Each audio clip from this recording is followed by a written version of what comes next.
Queridos docentes, bienvenidos a un nuevo encuentro.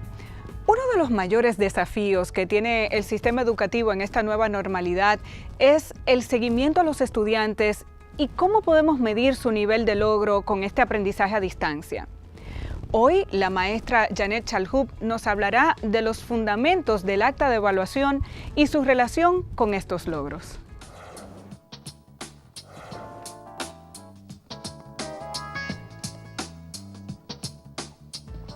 Bienvenidos.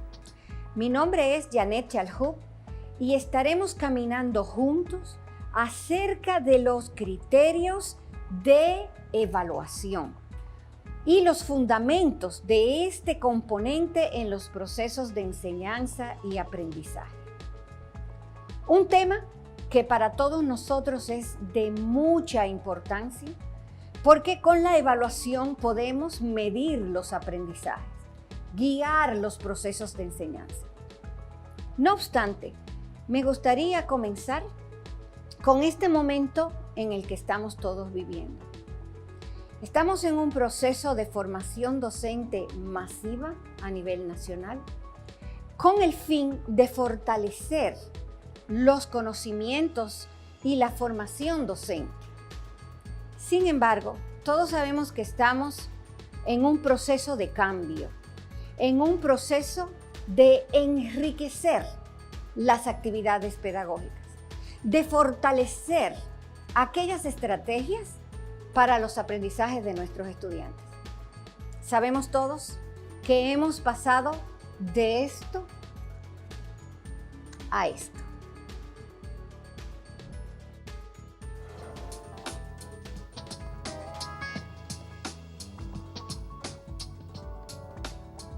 Para comenzar con este tema que se titula La medición del nivel de logro de los estudiantes. Y para inicio del tema, siempre me gusta hacer como un pensamiento, una reflexión detonante. ¿Qué yo quiero que mis estudiantes aprendan? ¿Qué debo hacer? ¿Cómo debo yo organizar la actividad didáctica?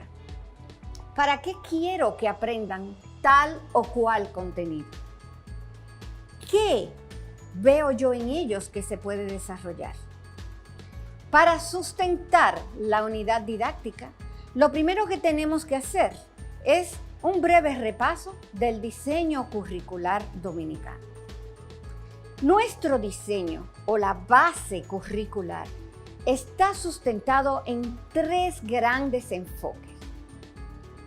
Por un lado está el enfoque histórico-cultural.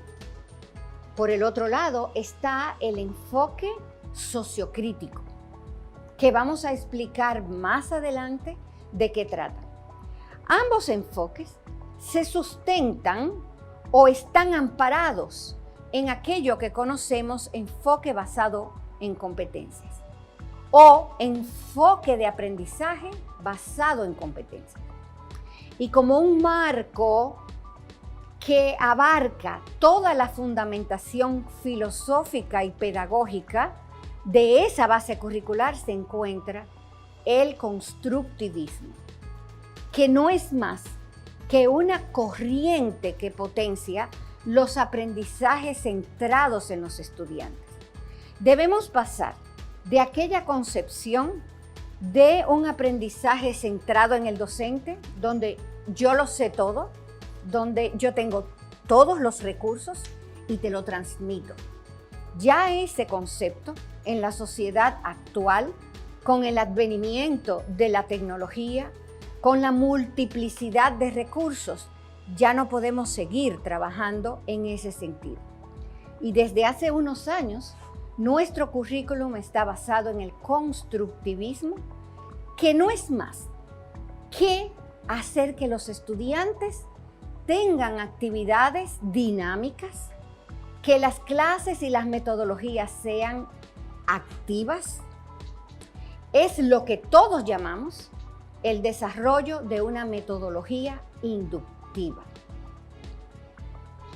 Pues para continuar, vamos a hacer un breve análisis de ambos enfoques, los primeros que mencionamos, el sociocrítico y el histórico-cultural.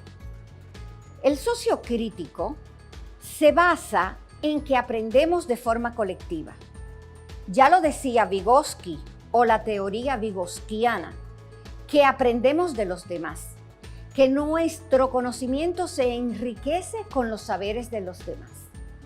Pero también el sociocrítico, tal como su nombre lo indica, busca desarrollar o potenciar a través de las metodologías el pensamiento crítico, que no se quede solamente en lo que yo leo, me lo creo, en lo que veo, me lo creo, en lo que dice mi maestro, me lo creo, sino a analizar el por qué. ¿Por qué esto pasa? Pero hoy día también es muy importante, y más en la situación en la que nos tocó vivir, nos tocó enseñar, y creo que por mucho tiempo, el pensamiento divergente y el pensamiento creativo.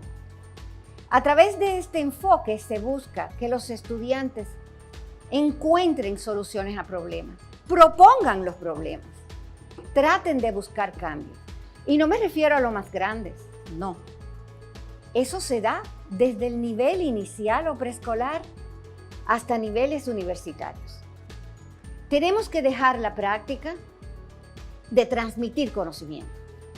Nosotros tenemos que desdoblarnos, desaprender, para que los estudiantes puedan crear preguntas, que desarrollemos la pedagogía de la pregunta. ¿Por qué esto pasa? ¿Por qué pasó la independencia de nuestro país? ¿Cómo pasó? ¿Qué diferencia hay en los procesos de la independencia de mi país con los procesos de la independencia quizás de otro país caribeño como el nuestro, o quizás de un país europeo? Que no lo den por sentado. Si nos vamos ahora al enfoque histórico-cultural, este tiene que ver con el contexto de aprendizaje del estudiante. ¿Y qué yo me refiero al contexto de aprendizaje de un estudiante? Pues que un niño o un estudiante o un adulto que vive en la zona costera, en la playa donde hay pesca, el entorno de aprendizaje, lo que vive, es distinto a un niño o un estudiante que está en la zona urbana. Y de igual manera, de la zona urbana hay múltiples escenarios. Hay una riqueza de vivencias que es el profesor que tiene que ajustar su metodología. Claro que toma un poco más de tiempo, pero nosotros elegimos esta profesión y es bellísima. Entonces nos toca hacer un proceso de enseñanza enriquecedor. Y ahora más que nunca, porque no estamos en contacto con nuestros estudiantes. Tenemos que hacer de la clase un entorno inerte, un entorno maravilloso, donde se pueda crear, donde los estudiantes digan, yo quiero volver a estar en el encuentro con mi profesor o con mi profesor. Y quiero hacer esta actividad, pero que sean alcanzables. De eso habla el histórico-cultural. Por otro lado, el histórico-cultural se refiere a la optimización de los procesos, a, como dije antes, traer la vida del estudiante al aula y la nuestra propia. En cualquier entorno, en cualquier escenario didáctico, confluyen muchas vidas. Aún hoy día, que nos está separando una pantalla, que nos podría separar la televisión, el radio, y eventualmente que estemos presenciales con sus distintas modalidades. Cuando nos encontramos o cuando participamos en una actividad, cada uno de nosotros trae al aula, donde quiera que esté, su historia. Y con esas historias es que nosotros podemos desarrollar los conocimientos. De eso se tratan nuestros enfoques.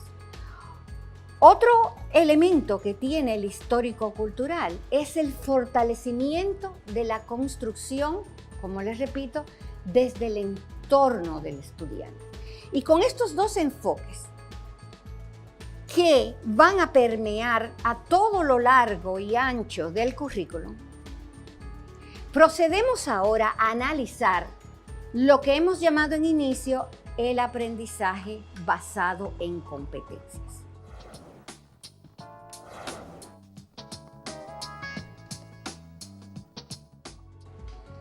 En este tipo de enfoque, como vamos a ver más adelante, las evaluaciones se concentran tanto en la evaluación de la competencia como en la evaluación por competencias. Y para esto vamos a hablar un poquitito de las 3 aristas o 3 avenidas que debemos ir planificando y desarrollando en una clase basada en el enfoque por competencias. ¿Y qué es esto de la competencia? Las competencias no son más que aquellos resultados de aprendizajes esperados. Por eso muchos autores dicen que este enfoque es un enfoque que se mira de atrás para adelante. En nuestro currículum, en la parte de las competencias específicas que vamos a hablar más adelante, ustedes podrán notar que se dividen en 3 columnas. Están las competencias, están los contenidos y están los indicadores de logro. Cuando nosotros trabajábamos en un currículum por objetivos centrados en el docente, primero veíamos el objetivo, desarrollábamos el objetivo por contenido y eventualmente evaluábamos a ver qué se aprendió de eso que enseñamos. En este caso es distinto. En este caso, cuando nos vamos a sentar a diseñar una actividad de evaluación, tenemos que ver primero los indicadores de logro, que de eso vamos a hablar más adelante. Y visualizando lo que puede hacer nuestro estudiante, volvemos para atrás, por eso se llama de atrás para adelante. Volvemos para atrás a ver si esos indicadores responden a la competencia. ¿Y a través de qué lo vamos a hacer? Pues ahí estarán los contenidos. Más adelante, en este mismo curso, vamos a conocer de qué se tratan cada uno de esos elementos. Pero por ahora, volvamos de nuevo a la competencia y sus 3 avenidas que nosotros debemos trabajar, diseñar, planificar y crear actividades en las que cada una se pueda desarrollar. La primera es el saber. Y el saber tiene que ver con el conocer, el conocimiento. La segunda es el saber hacer o el procedimiento. Y la tercera es el saber ser. El saber ser tiene que ver con los valores y con las actitudes que se desarrollan en un acto didáctico, en una clase, en un curso, en una unidad. Para poder entenderlas, vamos a ver el siguiente gráfico. En este gráfico tenemos 3 círculos que están relacionados con lo que hablamos anteriormente. En el círculo rosado, en el de abajo izquierdo, tenemos lo que son los conocimientos. Y tal como lo indica es el qué. ¿Qué yo voy a aprender? ¿Qué es lo importante que nosotros debemos tener en cuenta para que el estudiante aprenda? Y eso tiene que ver con descripción, conocimiento, argumentación, decir en sus propias palabras, recitar, aprenderse la tabla de multiplicar, describir las partes de una planta y que es muy importante para continuar en la construcción de ideas nuevas. Si seguimos en el siguiente círculo, tenemos el saber hacer o el procedimiento. Son cuando hacemos las prácticas de colocar tildes, las prácticas de separar las palabras de acuerdo a su entonación, prácticas de multiplicar, de sumar fracciones, una vez ya sabemos qué son las fracciones.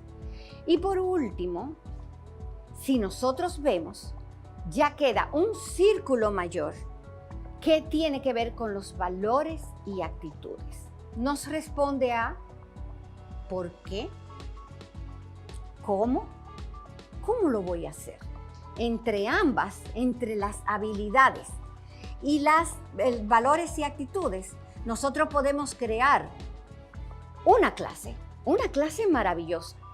Pero ojo, cuando nosotros estamos planificando o estamos analizando los indicadores de logro, podemos tener, por ejemplo, una estrategia que abarque el conocimiento y una estrategia que abarque los valores y actitudes. Les voy a poner un ejemplo. Pero en otra clase podríamos quizás tener el saber hacer, que es lo procedimental, que es la práctica, ir a un laboratorio, separar un ensayo, analizar la secuencia de un evento, de un suceso histórico, etc. Nosotros podemos tener un procedimiento y al mismo tiempo trabajar valores y actitudes. Pero en otra clase o en otra unidad podríamos tener los tres.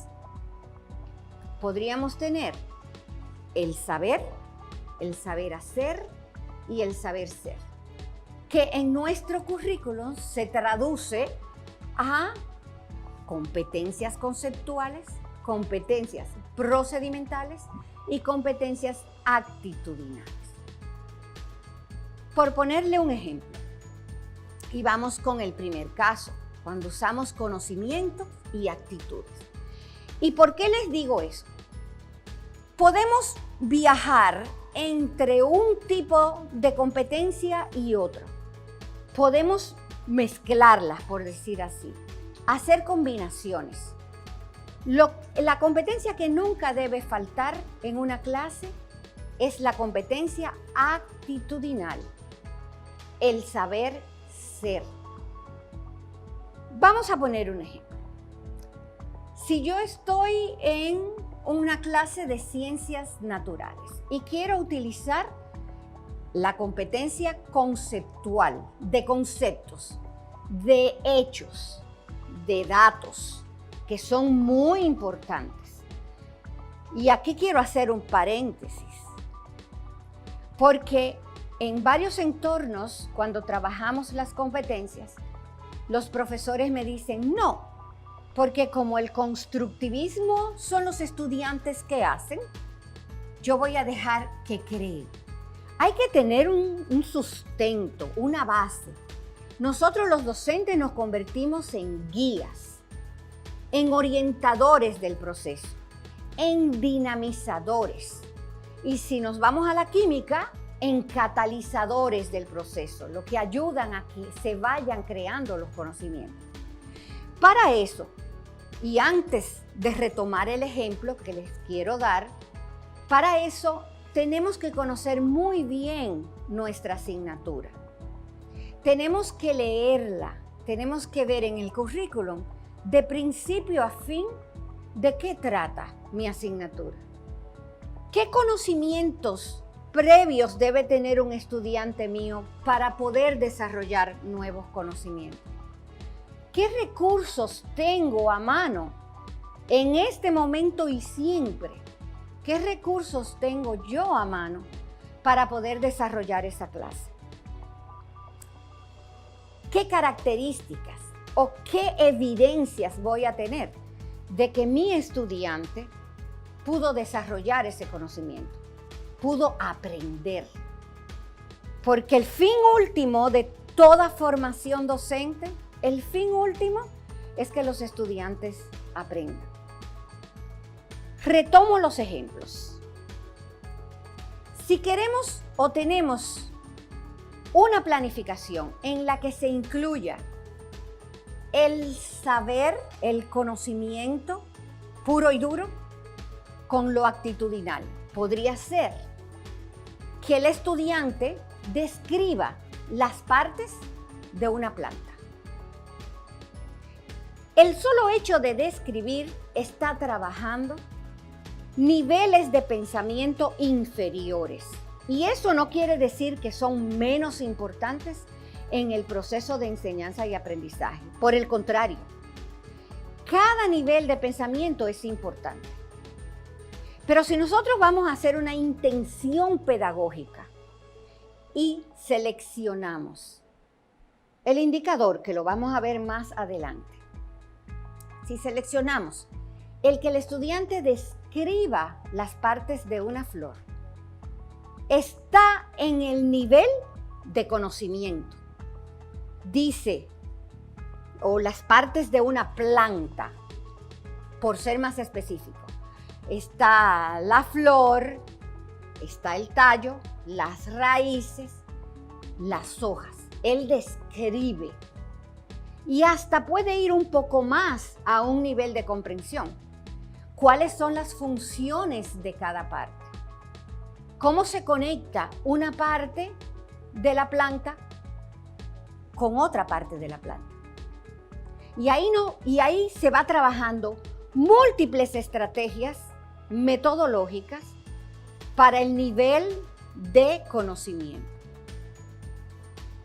Pero como les dije anteriormente, en ninguna clase con intención pedagógica bien pensada se pueden quedar las competencias actitudinales. Porque nuestro rol como docente es formar seres humanos. Por eso, siempre decimos que las asignaturas son pretextos. Pretextos para enseñar. Si yo quiero enseñar las partes de una planta, o debo enseñarla, las partes de una planta, debo aprovechar cada momento para formar en valores y en actitudes. Y ahí de inmediato debo enfocar algunas de las actividades y algunas de las estrategias en que el estudiante valore la naturaleza. No solamente describir las partes y sus funciones, que en eso nos quedamos, sino qué tienes tú alrededor, cómo puedes cuidarla, qué está pasando. Por ejemplo, puedo dar un ejemplo tácito. Ahora estamos todos, por nuestra salud y la de los demás, utilizando mascarillas. Sin embargo, cuando caminamos por las orillas de las playas, las mascarillas están encima de las matas, tiradas. Y ahí es una oportunidad para enseñar a cuidar la naturaleza. Por eso les digo que hay como una combinación que siempre debe de existir. Competencia conceptual o contenidos conceptuales con los contenidos actitudinales. Si nos vamos a otro ejemplo, en lo que tiene que ver los saberes de procedimiento, los contenidos de procedimiento, las competencias de procedimiento, yo podría irme un poco más. Si ya yo sé lo que es una fracción, el numerador, el denominador, ¿qué significa el denominador? Que si es una pizza y la divido entre 4 personas, 1 entre 4, los pedazos son mayores. Pero si divido la misma pizza entre 8 personas, los pedazos son menores, en forma proporcional. Ahí entonces yo puedo utilizar los saberes para desarrollar clases de saberes o competencias procedimentales, de práctica, que tiene que ver con escriba una fracción similar, suma de fracciones, simplificación de fracciones, y estamos en ese proceso de lo que es los conocimientos de saberes y competencias procedimentales. Sin embargo, en esa clase tampoco debe faltar la competencia actitudinal. Si me dan un ejemplo, yo les daré uno. En este momento y en todos, si nos vamos a la competencia actitudinal, A los estudiantes, no importa el grado, debemos enseñarles lo que es compartir, servir a los demás. Siempre alguien tiene más que otro, no importa el nivel. Quizás yo tenga un poco más de comida que otra persona, pero quizás esa persona tiene mejores recursos para conseguir X, quizás ropa, o quizás en sitios muy vulnerables se pueden ayudar unos con otros, respetar a los demás. Y si dividimos la pizza y somos 4, pero hay personas al lado de nosotros que tienen necesidades como las tenemos todos, entonces aprovechar la clase de la fracción para motivar a lo que es compartir, ayudar y lo que se llama ahora el aprendizaje servicio. El aprendizaje servicio está cogiendo ahora mucho valor porque es un momento de ayudarnos. Por eso les decíamos que la competencia actitudinal o los saberes actitudinales nunca deben faltar en una clase. Ahora vamos a hacer una pausa, pero con esta actividad. Haremos una pausa y vamos a pensar, ¿qué actividad hago yo en mi clase? Pensar en una, solamente reflexionar. ¿Qué actividad hago en mi clase? En cualquier asignatura. ¿Y qué saberes estoy desarrollando? Y si estoy tocando la competencia actitudinal. En la diapositiva anterior estábamos analizando un poco los distintos tipos de clases que se desarrollan de acuerdo a los saberes que vamos a trabajar con los estudiantes. Y recordábamos o enfatizábamos que independientemente del saber que se esté desarrollando, que se esté produciendo ideas nuevas, ejercicios prácticos, conocimiento, descripción, repetición, pero también puede ser análisis, categorías, clasificar, resumir. Independientemente de esos conceptos o de esos saberes, siempre debe estar presente la competencia actitudinal.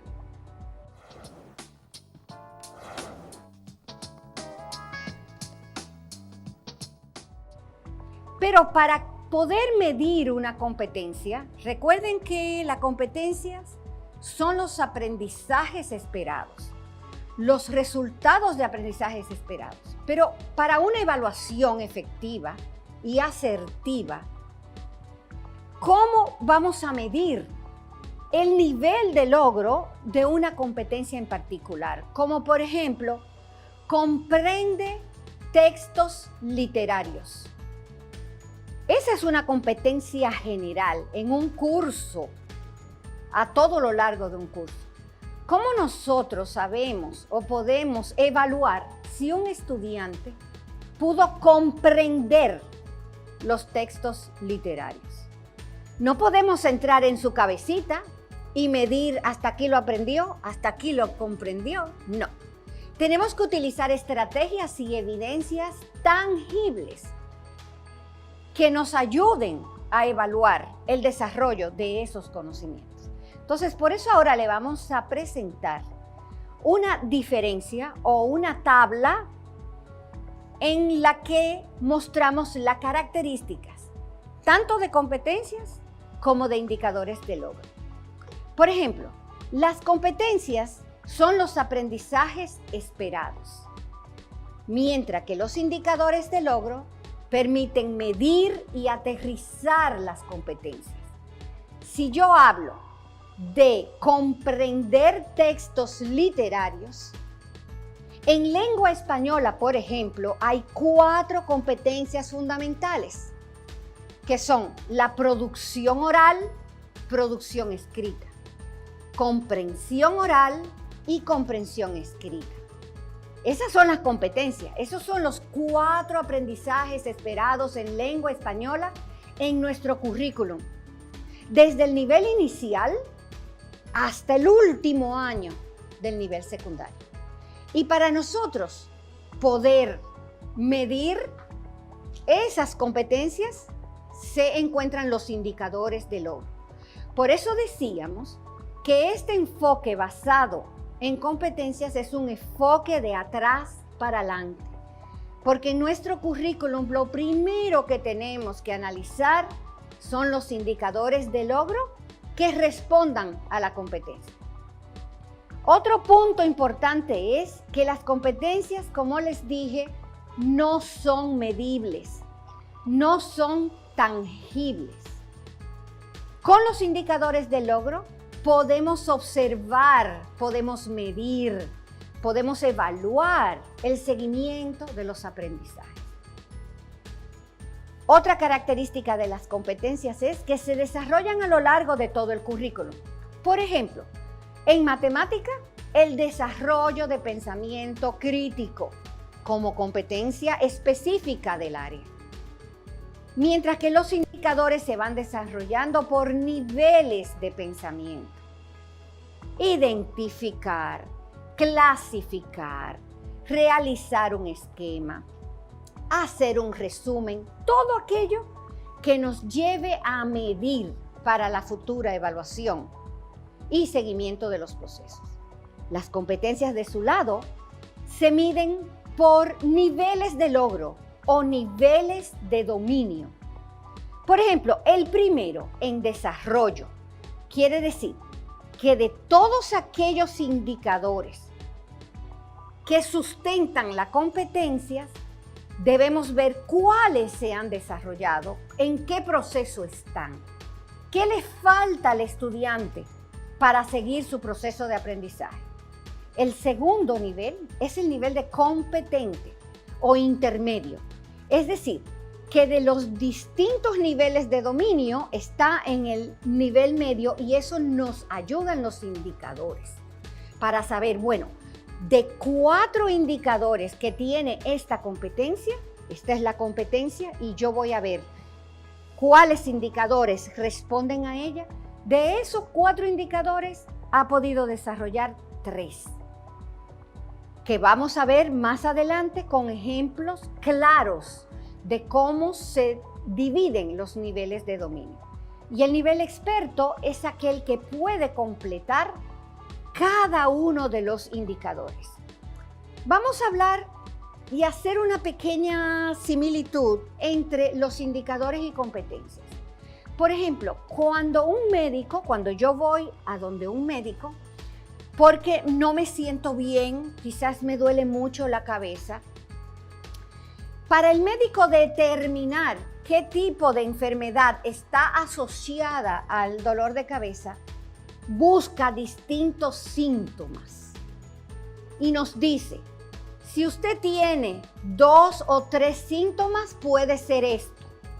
Si usted tiene 4 síntomas, puede ser esto. Entonces, esa relación que hago con la medicina es más o menos con los indicadores de logro. Cuando tenemos una competencia y queremos medir el avance de aprendizaje de los estudiantes, decimos, si pudo desarrollar y puedo ver bajo un esquema, bajo un mapa mental, bajo una figurita de masilla o dibujo que haga un estudiante, o sea, lo que vemos que el estudiante hace, si logra 2 o 3 indicadores que están bien expresados en el currículum y ya lo ha podido desarrollar, decimos entonces que la competencia ha sido adquirida, se ha encontrado el resultado de aprendizaje. Otra categoría u otra característica de las competencias. Tenemos competencias fundamentales que permean todo el proceso de enseñanza a lo largo del currículo. Pero hay competencias específicas por área. Por ejemplo, las de matemáticas son muy particulares para el área de matemáticas. Las de lengua española, tal como yo les expliqué, son específicas de lengua española. el acervo cultural que se da en un entorno didáctico, el vocabulario que se usa, es específico para cada área. Y así sucede para ciencias de la naturaleza y para ciencias sociales. ¿Qué pasa con los indicadores de su lado? Que los indicadores parten de la competencia específica de cada área y van desarrollándose, potenciándose, enriqueciendo de acuerdo al ciclo y al área y al grado en el que está el estudiante. Ahora queremos enfatizar un poco en las competencias específicas, aquellas que mencionamos que son relativas a cada área disciplinar, aquellas que son de matemáticas, aquellas que son ciencias de la naturaleza, de ciencias sociales, de lengua española, de educación física, de artística, son particulares para cada área, incluso de los idiomas. ¿Cuál es la particularidad de las competencias específicas? Pues tal como lo indica, son correspondientes a cada área curricular, se orientan a partir de las competencias fundamentales y sobre todo, y muy importante, es que garantizan la continuidad, la coherencia, el hilo conductor a lo largo del currículum. Y aquí entramos en el tema de esta unidad, que no queríamos entrar así de lleno sin poder sustentar un poco lo que tiene que ver la evaluación de la competencia y la evaluación por competencias. Zavala en el 2003 indica que las competencias, o mejor dicho, la evaluación basada en competencias, es un seguimiento y certificación de los aprendizajes esperados, pero con determinados saberes que se va a desarrollar en una unidad didáctica.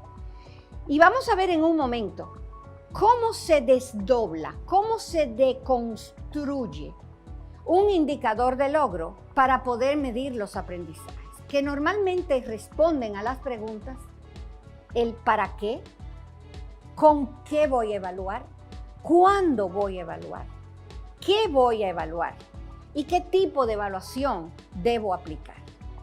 Entonces, si retomamos un poco lo que hemos venido diciendo, nosotros estamos cambiando desde hace unos años de un enfoque basado en objetivos, centrado en el docente, hacia uno basado en los aprendizajes, centrado en los aprendizajes.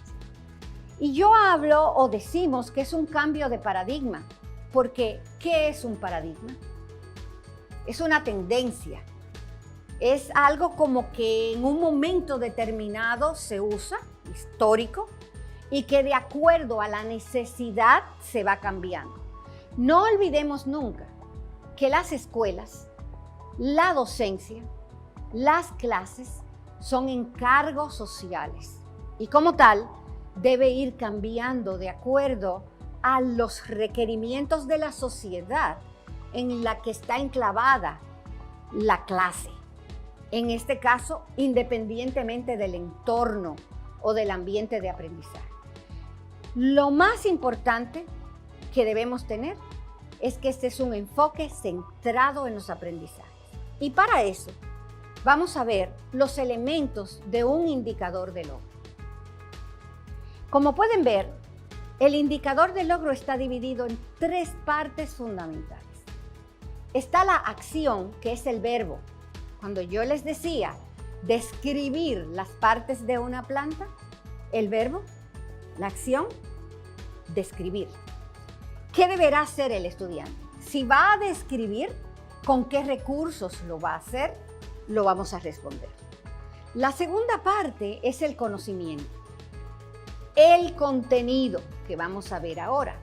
Y recuerden que hemos estado girando en torno a los tres saberes: el conceptual, procedimental y actitudinal. Y luego viene el contexto o la condición. ¿Cómo lo vamos a enseñar? ¿Cómo va ese estudiante a describir las partes de una planta? ¿Por un dibujo? por masillas de distintos colores, por un recurso, una aplicación que le permite unir las distintas partes de una planta. ¿Con qué? ¿Cómo? 3 partes importantes: la acción, el conocimiento y el contexto. Veamos un ejemplo. Si leemos debajo el indicador completo, sacado del diseño curricular, representa temperaturas en modelos de termómetros graduados en escala centígrada. Representa. ¿Qué es representa? De acuerdo a lo que vimos, pues es la acción, lo va a representar.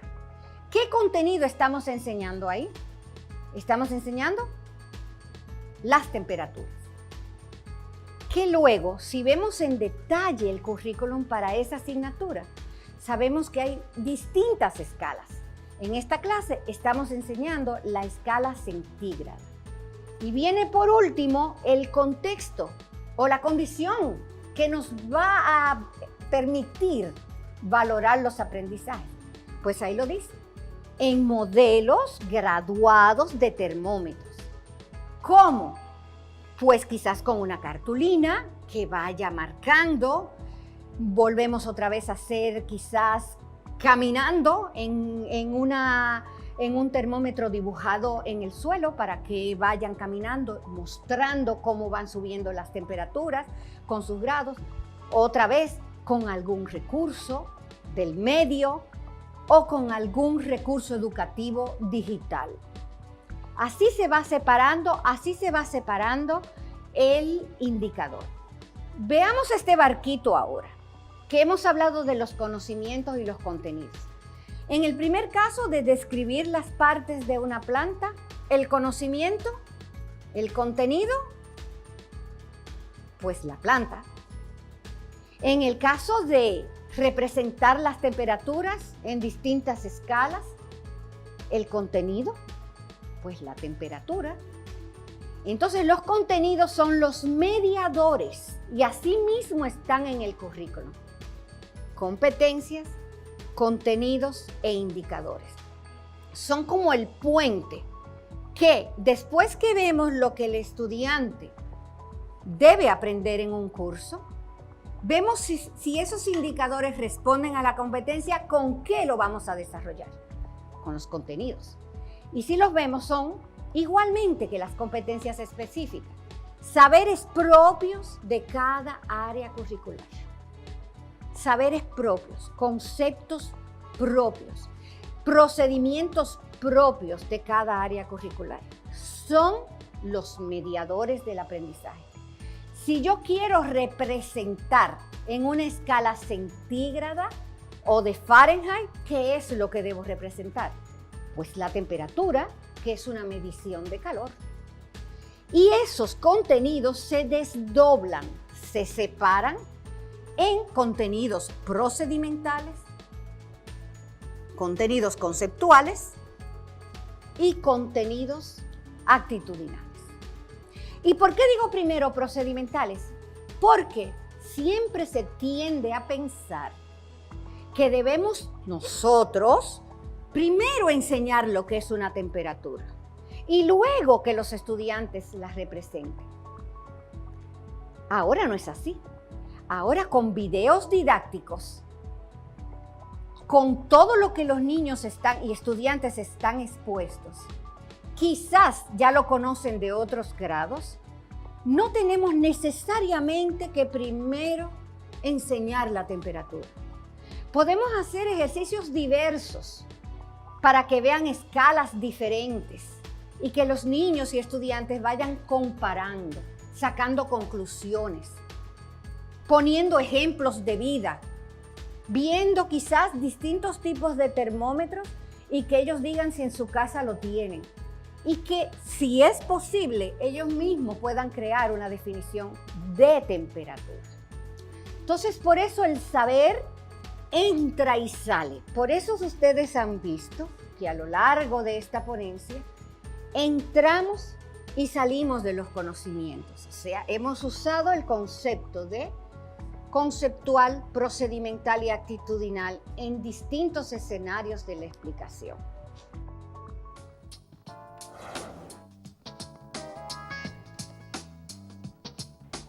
Y para concluir con esta parte, vamos a rescatar 2 o 3 ideas centrales. Nuestro currículum está basado en el enfoque por competencias. Con él conviven el enfoque sociocrítico y el histórico-cultural, enmarcado dentro del componente pedagógico del constructivismo. De ahí se desprende que vamos a analizar las competencias como resultados esperados, evaluar los indicadores de logro en sus componentes y en sus partes para poder definir el tipo de evaluación, y que además tenemos los contenidos como mediadores de los aprendizajes significativos.